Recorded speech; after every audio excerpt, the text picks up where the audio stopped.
How to recover all deleted photos from Google account. So here is how to do it. So let's get started. First of all you have to do is open the Google app on your mobile device, whether it is iPhone or Android.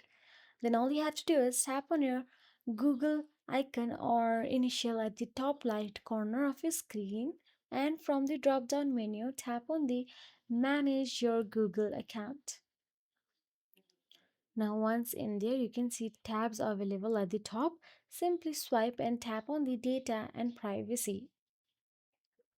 Now here scroll down unless you see apps and websites option available, and simply tap on it.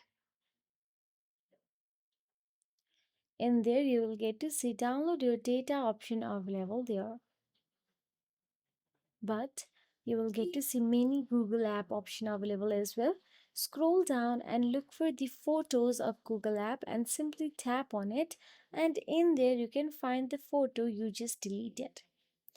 And you can easily back up it. I do not have Google Photos enabled since I am using iOS. I have iCloud, but if you are using iOS and also using the Google Photos, then you will get to see option available here.